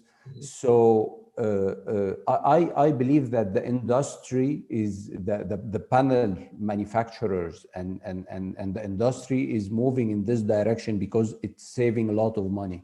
So that's it. I wanted to add only those points. Thank you. Thank you. Khalid and Millard, can you add anything to this? Yeah, just to complete what Ahmed just said, yeah, I'm completely agree. And of course, the solar panels are the main part of the cost of rooftop installation. But also, I mean, especially this year, you know, we're facing cost of transportation. You know that transportation costs increased a lot this year. I mean, it's crazy, and so we have to deal with that. And of steel also, because so we're talking about steel, so talking about mountain structure, for instance.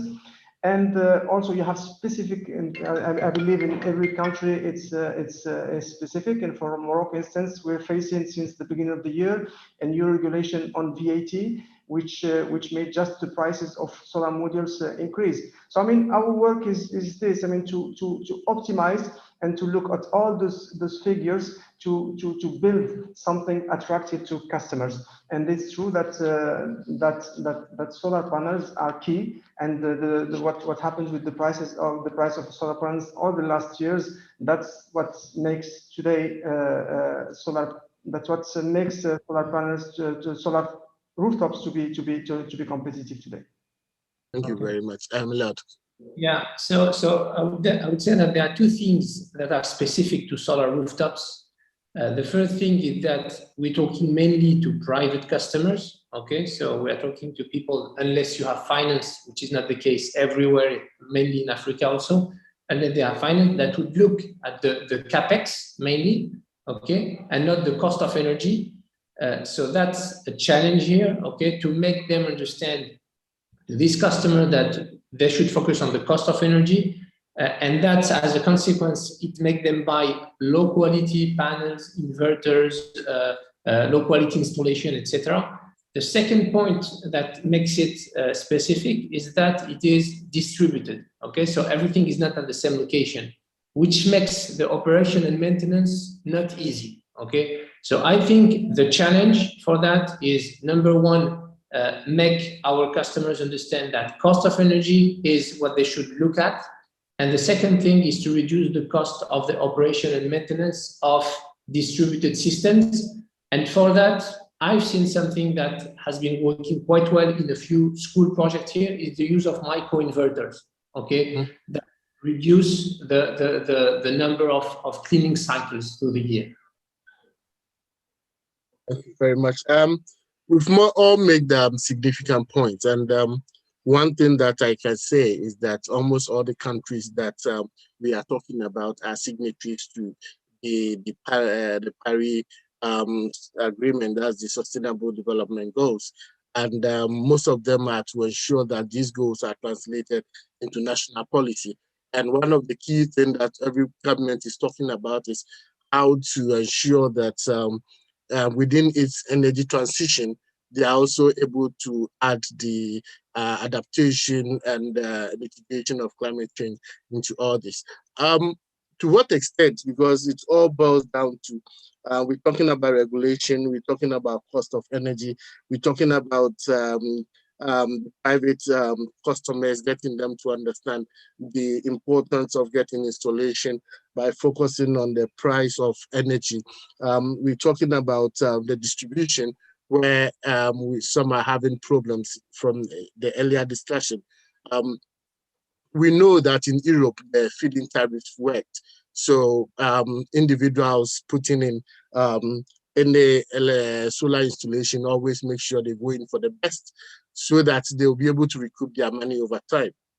And these policies are there for us to see how we can, in a way, translate them into our local policies. How do we ensure, as stakeholders in the industry, how do we ensure we are able to hold ourselves accountable, and also policymakers, and make sure that all these come together, come into play? Issue of installation, that is, someone mentioned regulation on installation, that we don't have regulations, we don't have consistencies, our policy are not. How do we ensure that North African countries are able to take advantage of the boom in the solar industry, where panels and components are becoming cheap? How do we ensure that, please? Actually, we have a lot of risk factors needed to be taken in account over the lifetime of solar system. If we spoke about the procurement supply chain management, that is our part divided into vendor selection, specification, quality control, testing, and commissioning. And the most important step in the selection is right system, which have 20% of high risk. And planning and design, location selection, environmental study, wind loads, UV exposure, climate study, geotechnical study, and to be comply and committed with a standard and local codes. As you learn, as you said, Kwapini, that is, we need to make lesson learned from previous project and our construction. And since we don't have we have a long plan and short-term plan. Third factor that is construction was needed with retrofits, with safe issue, construction practices, with conflict to design, as Karim said from first point, and fourth point that is operating and environmental impact, maintenance, manufacturers, construction related to performance degradations, and for sure that's operation. We need to know that operation is considered around 15% is high risk. Okay. Khalid, do you have anything to add to it? Because Ahmed have made very significant points that we can build on. Do you have anything to add on so that we can move to the next point, please? Okay, so I understand the question as being basically what do we do to get with the commitment that have been taken, right? Yes. So again, I'm going to talk about what I know, which is Algeria. Okay, so the direction of Algeria to get with the previous commitment is when it comes to solar is unfortunately not solar rooftops. Okay, it is in two directions. So solar, yes, with large scale plants, solar plants. So as an example, this year we're going to 1 gigawatt of solar in around 30 locations in the country. And when we talk about rooftops, up to now, the government has taken the direction towards solar heaters. Okay, this is what the government up to now believes will get us into these targets. All right, Khalid, please. What can you add to this, please? No, nothing. Just to make, yeah, because you're talking about North Africa as a whole. But I mean, for me, I mean, you have to distinguish between the countries. I believe, for instance, electricity tariff is higher in Morocco than in Algeria, of course, and than in Egypt, because the reasons you know, no gas and no petrol. So this is the reason. Today, for instance, I mean, we can sell. I mean, this is completely proved, and we do it in Morocco all the time. So we have projects, rooftop projects, and where we can sell electricity at a tariff much below the electricity tariff they have it from the electricity distributor. So we can have, let's say, I mean, to give you some rates between 5% up to 30%, 30 points. So, okay. I mean, so today the main constraints, and I come back to this all the time, is the regulation, because the regulation doesn't allow you. I'm talking for Morocco, of course. It doesn't allow you to go to access the grid. Doesn't allow you to sell or the surplus you have because I mean you build, of course, because you're optimizing. So I mean you have to size your rooftop, solar rooftop. I mean due to that. So a lot of constraints you have on that, but still, despite of all this, it's still competitive. So that's why the regulation is key, in addition to all what we said about other prices, okay, other costs. Yeah. All right, Karim, I don't know if I've come to you before. What do you Yeah, have to add? I can add to my colleagues, despite all the governmental challenges and the bureaucracy that we are facing, not only in Egypt, all over North Africa, I believe that solar rooftop and solar in general will boom, because if we specify every single country quickly, you will find that Egypt, with a huge population, with huge growth, with huge demand for energy, even if our grid right now is generating enough, but there is growth. So there is need for solar.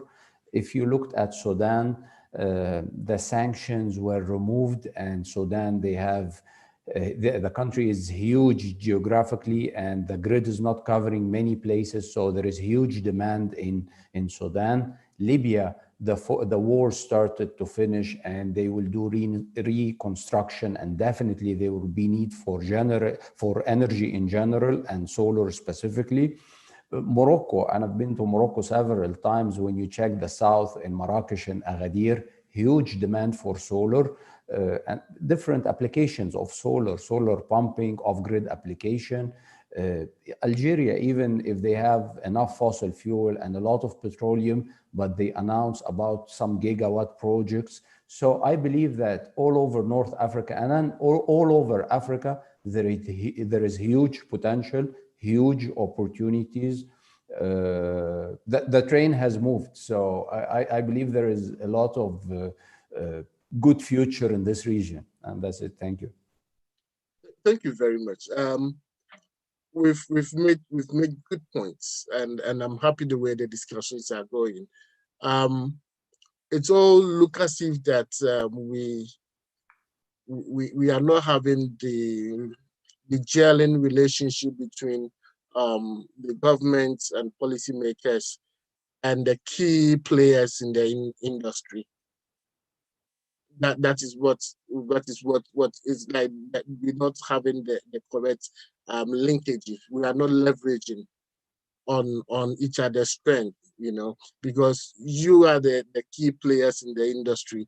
And if you have issues with regulation, because regulations are mostly provided by states, okay, that direction is given by state, and within that regulation, you are able to come out with the best designs to ensure that all these are interconnected for us to get the best out of rooftop panels or installation. I believe that let me say this, if every individual is able to put solar on their rooftop in any part of Africa, definitely the demand on the grid will be very low, because you can have all year generation, and there will not be the need to depend on the grid, for instance, which is not covering almost every country.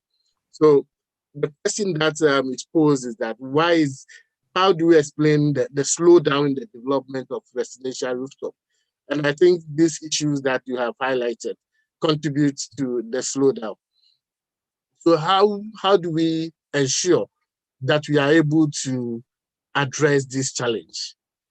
What are the key solutions? Because we have highlighted the pockets of problems that we want solar to be deployed. We want everybody to benefit from the potential that it offers. So what are some of the solutions that we can propose?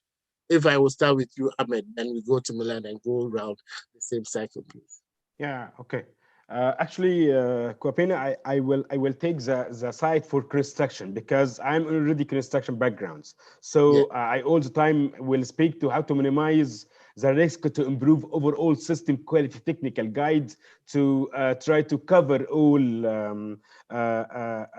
procurement and installation testing, to be committed with the standard and regulation, with country regulation. First, we need to quality assurance for the solar components. Second, product testing and the characteristics. Something to be informed, like to be ensure high product quality with preventive of later and use of solar energy has become some specific characteristic which must be considered when planning solar system, and selection configurations. That's very important part to ensure the sustainability for our system and minimize any risk you have. Okay, thank you. Milad, please. Yeah, I think once again, I'm sorry to say again, but out of for Algeria, which is a very, very specific case, like Morocco is a specific case. I mean, each one of the countries is a specific case. For Algeria, unfortunately, we have oil and gas, okay? Mm-hmm. And that's not good for solar, okay? and till we're not faced to a major economical challenge, which is the case today, because yes, we have no debts. There is no debt in Algeria, foreign debts, but our cash reserve is getting consumed, okay? So solar is a very, very strategic thing here. It's a strategic element in the economy, because this will free us from oil and gas, to which we are very, and this is the same case in many other countries, like Saudi Arabia, for example. So I think the issue here is not technical. It's more economical. Okay, what is coming next? And in Algeria, we have a new minister, which is the minister of the energy transition. Okay, which is a new role here, and his role basically is to encourage and take practical actions to move from an oil and gas economy into a diversified economy. And solar is the main energy that we want to use here in Nigeria. So just to summarize, the issue here is more economical than technical. So I like the point that you are coming in, that the Algerian government have realized that it needs to use policy to strategically deploy solar so that they can free themselves of their dependency on oil and gas. So is it something that is positive, or is something how quickly can we see some changes happening in Algeria? Because the thing with us is that when change happens in one country, it triggers the other countries to also look in the same, to learn best practices and help. How soon do you see some of these changes coming up, please? Yeah, so just to give you a figure, by 2030, we will either consume our gas or sell it, okay? So we have 9 years to change completely the economy. And there is one figure that's very important here that we keep in mind. If we draw a square of 400 kilometers by 400 kilometers, and we cover it with solar panels, we can feed the whole world with energy. So that's that. So we know that we are capable of exporting solar energy here. We have space for it, okay? But there are many issues which are foreign investment, etc., into solars that as 2030 is our deadline here. All right, thank you very much. I like the 2030 focus. That means it's tied to the SDGs. Let me go to Khalid. How do we get the relevant stakeholders to work based on the example that we are having from Algeria, where they've realized that they have to strategically use solar deployment to win themselves off oil and gas, which the whole world is trying to move away from it. So do you have any thing to add to how the relevant stakeholders can work together to ensure policy coherency or policy change in that direction, please? Yeah, Algeria, I mean, they will have no choice in the future. But I mean, in Morocco, we had no choice since the beginning, since we have no oil and gas at all. So I mean, we have no choice in UA. So we had to go to renewables. And as I said at the beginning, the choice was made to go to big plants, big farms in the deserts. That was a choice that was made. But on the other hand, you still have this demand from industries, from commerce, I mean, in cities, in big cities, because they need to decrease their costs, and energy is one part of those costs. So they don't still up today. I mean, since in Morocco we started what we call energy transition in 2009, so 12 years now, and they don't see this energy transition on their energy bill. So what we try to do, I mean, dealing with them since we're talking about solar rooftops, is to bring to them a part of this energy greener and cheaper. So that's what we're doing. So the demand is there and the offer is there. What we try to do, we try to let's say to have the three pillars. We talk all the time about three pillars. You have quality, you have finance, and you have regulation. Because quality, I mentioned that Ahmed talked about it, and you have no quality, everybody will say at the end that solar doesn't work, or that you have. So we try to work on that. So that's why we introduced it as a professional association here in Morocco, a label for companies that comply with rules, with the technical rules, with norms, and there is a label for that. On finance, we try also, and everybody is working on that, to bring some financial solutions that can be smart, adapted to the markets, and simple. And we're working with all the banks here in Morocco. And in the regulation, we try also, as you said, to lobby. Talking about the Ministry of Energy, talking about all the electricity distributors. It's quite complicated in Morocco, but you have a lot of kind of electricity distributors. And I mean, because we said that, and Karim talked about, yeah, the train has moved, but but it frightens them because they say that in the future that will make them useless, that maybe at the end they will have to close because they will have no customers. But the states has to think about this and to build this strategy, because in the future with the storage coming, when the storage will be, let's say, cheaper than today, then yes, the model of this electricity distribution will completely change. So we have to anticipate this and to build the regulation that will, let's say, live with us up to this state. So, I mean, we have to work on all this, as I said, quality, finance, and regulation to build this market. And as everybody knows, everybody said, yes, the train has moved and there's no way to stop it. So we better anticipate. Yeah. Yes. Thank you very much. The train has moved.